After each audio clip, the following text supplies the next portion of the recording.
कि अगर हम भगवान की औलाद हैं तो बाकी सारे क्या शैतान की औलाद है। ये हर हमारा जो SC ST OBC का भाई है बहन जी के इस डायलॉग को खुलेआम कहता है कि तुम हमको हरिजन जो शब्द तुमने दिया है, अगर हम भगवान की औलाद है, हम ईश्वर की औलाद है, तो बाकी सारा समाज का शैतान की औलाद है। तो ये शब्द बहन जी के ऐतिहासिक शब्द थे। जो देश की राजनीति जो कि बहुजनों की राजनीति के नाम से जानी जाती है और देश में बहुजनों को हक अधिकार जो दिए गए, वो पार्टी जब जो सत्ता में आई तब हमें मिले, उस राजनीति की शुरुआत कैसे हुई सर, बहन जी के जीवन की शुरुआत? आपका प्रश्न बहुत सुंदर है और चूंकि मुझे इस विषय पे जरूर आपको बताना चाहिए। हमारी, जैसे मैंने आपको पहले भी बताया कि हमारी बहन जी से मुलाकात सितंबर 77 में मावलंकर हॉल में हुई थी। उसके बाद बहन जी से परिचय हुआ और बहन जी चूंकि छात्र नेता थी, वहां पढ़ती थी और हम मेडिकल कॉलेज मेरठ में पढ़ते थे, तो ये जो शुरुआत है ये बहुत अच्छी दोस्ती में बदल गई थी। यहाँ हमारे विनोद भाई जो DTC में सर्विस करते थे, हम उनके साथ दिल्ली अक्सर घूमने जाते थे और बहन जी से भी मुलाकात करते थे। मुझे उनका JJ कॉलोनी का वो घर भी याद है जहाँ शाम ज्यादा हो गई थी, तो वहां बहन जी ने कहा कि अब रात में तो बड़ा मुश्किल हो जाएगा, तो मैं रात को वहीं रुका। तो काफी बातें हम करते थे, मिशन के बारे में सोचते थे। तो मुझे बहन जी के निवास पर भी वहां एक रात वहां रुकने का अवसर मिला था।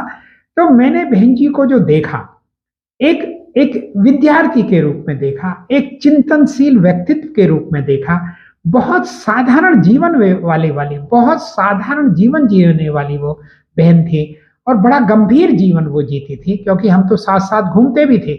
एक बार स्टूडेंट्स के आंदोलन में हम लोग जेल भी गए थे, पटियाला हाउस से कोर्ट ने हमको फिर रिलीज किया था।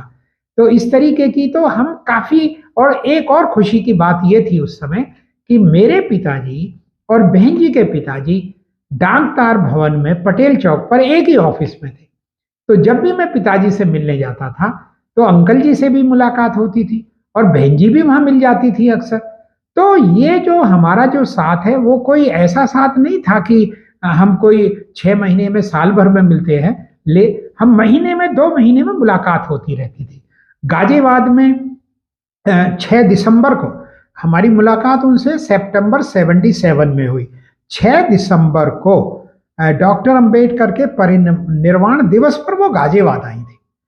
तो हम उनको बस अड्डे तक बस में बैठाना, बस अड्डे से लेके आना, तो इस तरीके से साथ साथ रहते थे। और जब तो ये तो 2 साल का समय होता है, हम बहन जी हमें पत्र व्यवहार करती थी, उसकी सिचुएशन बताती थी क्या करना है, कैसे करना है। मैं भी बहन जी को पत्र लिखा करता था, क्योंकि उस समय हम मेडिकल कॉलेज मेरठ में जब पढ़ते थे तो 7 मेडिकल कॉलेज उत्तर प्रदेश के अंदर थे।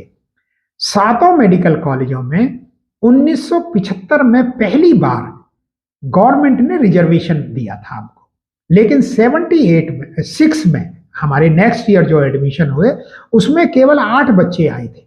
हम 75 में 17 स्टूडेंट थे, 76 में 8 आए, 77 में 3 आए। तो हम बड़े दुखी थे, रिजर्वेशन की लड़ाई हम लड़ रहे थे।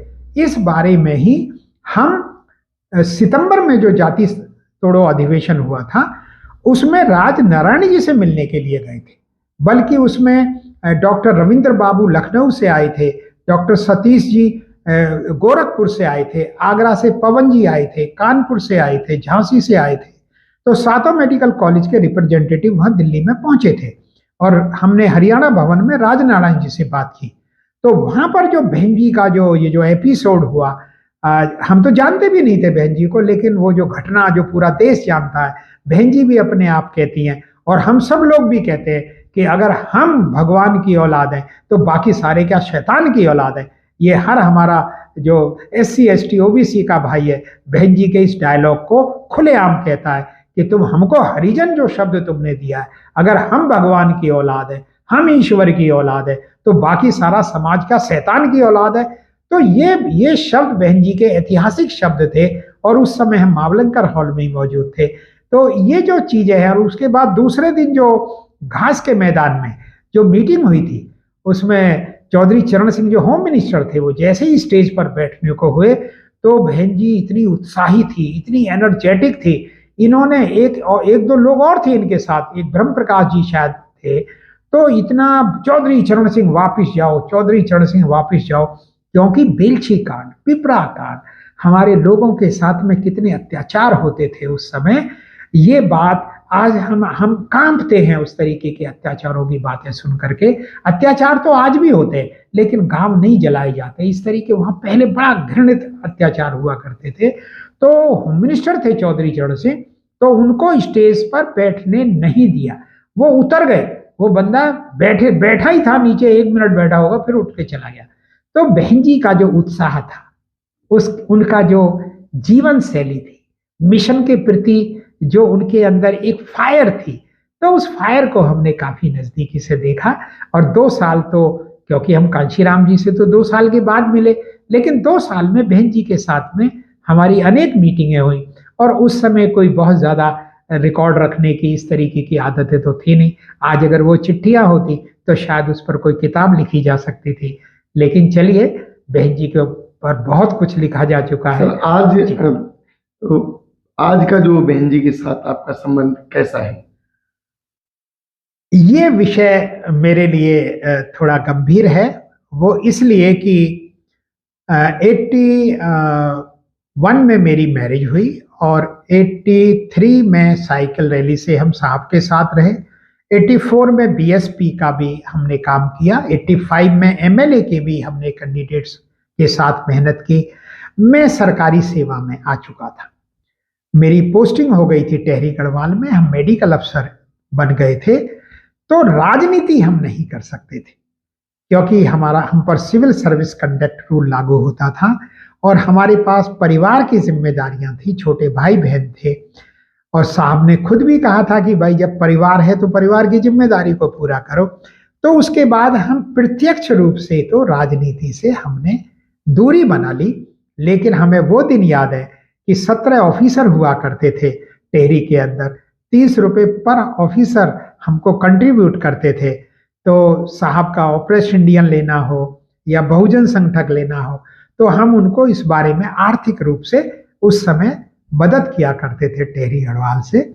और बाद में भी समाज में लोकल लेवल पर बुलंदशहर में पोस्टिंग हुई, तो बुलंदशहर में बीएसपी ऑफिस जाते थे, बीएसपी के भाई बहनों से बात करते थे। लेकिन हमने बहन जी के साथ या साहब के साथ इसलिए जुड़ने की कोशिश नहीं की। मैं एक चिकित्सक हूँ और मैं चेस्ट फिजिशियन बाद में बना, एक डॉक्टर के रूप में बना। तो हमारे 1-2 भाई थे जो लीडरशिप में काम करते थे। मुझे उनके वो शब्द याद हैं, डॉक्टर साहब आप बामसेव को भी आप ही चलाओगे, DS4 को भी आप ही चलाओगे और बीएसपी को भी आप ही चलाओगे, तो डॉक्टर साहब ये बताइए कि हम क्या करेंगे। मुझे आज भी उनके शब्द मेरे कानों में गूंजते हैं। मैंने ये संकल्प किया अपने जीवन में कि मैं राजनीतिक आंदोलन में आजीवन मदद करूंगा, लेकिन एमएलए एमपी जीवन में कभी नहीं बनूंगा। ऐसा क्यों?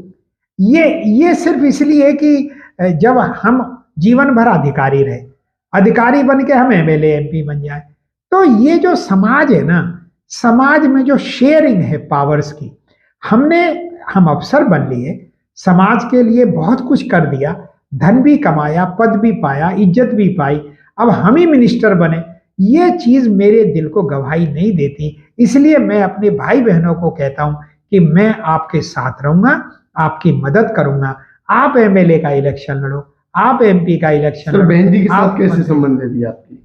बहन जी के साथ जब मुझे राजनीतिक क्षेत्र में ही मेरा कोई मुलाकात नहीं है, नहीं मैंने बातचीत होती है, नहीं मैंने बहन जी से ना कोई मुलाकात करने की मैंने कोशिश भी नहीं की। बातचीत का तो प्रश्न ही नहीं उठता। मेरी 92 में जब साहब एडमिट थे हॉस्पिटल में, तो मेरी साहब से टेलीफोन पर जरूर बातचीत हुई थी। यहाँ गाजियाबाद में भी आए थे साहब, तो दौलतपुर में उनकी उस समय की फोटो भी मेरे पास है। लेकिन उसके बाद में मेरी जो अपनी जो सोच है कि मैं समाज की गैर राजनीतिक जड़ों को मजबूत करूं।